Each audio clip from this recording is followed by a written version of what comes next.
कैस्यो पापी क्यों। किसी भी तरह का कोई भी पाप करने वाला हो, यदि उसने आजीवन वृंदावन वास का नियम ले लिया, मैं श्री धाम वृंदावन से अब नहीं जाऊंगा, तो बिना किसी प्रयास के उसे जुगल सरकार के सहचरी भाव पद की प्राप्ति होगी। उसे चाहे निज मंत्र मिला हो या ना मिला हो, बात भी समझ लो। उसी समय इन्होंने प्रश्न किया था, महाराज जी इसमें लिखा है जुगल की सहचरी भाव की प्राप्ति, तो फिर अगर निज मंत्र नहीं मिला, दीक्षा नहीं लिए तो हम कहा तो भी एक होता है परंपरागत जाना, एक होता है गिफ्ट देना।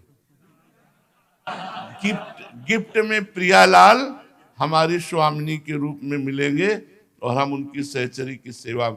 एक बार मानसरोवर में पूज्य गुरुदेव भगवान ने कहा कि वृंदावन में यदि कोई पक्षी भी उड़ के आ जाता है तो सहचरी भाव को प्राप्त हो जाता है। तो उस पक्षी को किसने निज मंत्र दिया, उस पक्षी को किसने दीक्षा दी? ये धाम का प्रभाव है।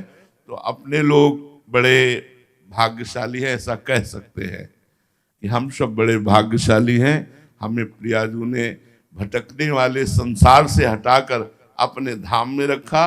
अब जैसे भी बने इसलिए कह रहे कि तुम्हारे बनाए कुछ बनेगी भी नहीं। हम जैसे भी हैं इसलिए जैसे भी कह रहे हैं कि ऐसे होना चाहिए, वो हम हो नहीं सकते। होना भी चाहे तो नहीं हो सकते।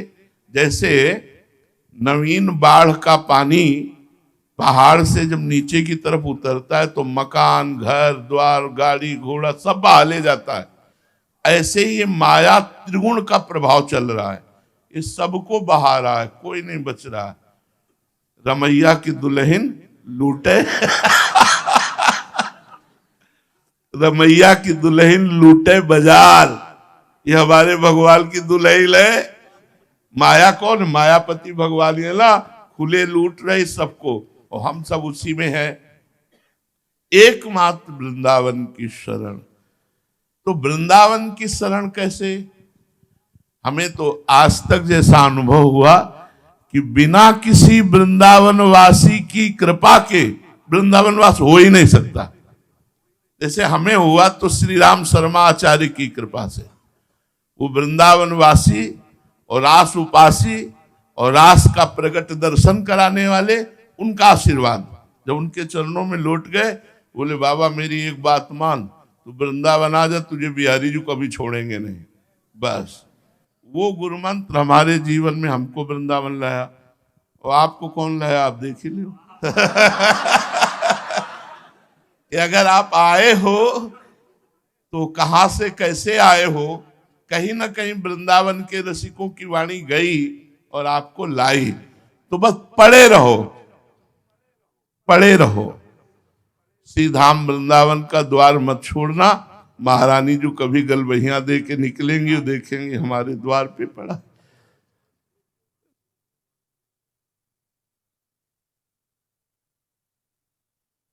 का भरोसा है, साधना का नहीं। हम क्या साधना करें? मन अलग जा रहा है, इंद्रियां अलग जा रही, तन अलग, तो हम क्या साधना करें? हम बस यही कि जैसे द्वार में पड़े हैं तो कभी बड़े हैं, वो कभी निकलेंगे, देखेंगे कि हमारे द्वार पे पड़ा है, कभी कृपा करते हैं। ये आचार्य और गुरुजनों के द्वारा प्रकाशित किया हुआ मार्ग है। इसमें हम जो जुड़े हैं ये निश्चित वहीं हमें पहुंचना है। बस धैर्य पूर्वक रहें और इधर उधर जो मन की वृत्ति जाती है उसे थोड़ा समेटने की कोशिश करें। कह रहे हैं समेट ले, ऐसा हम नहीं कह रहे, समेटने की कोशिश करें।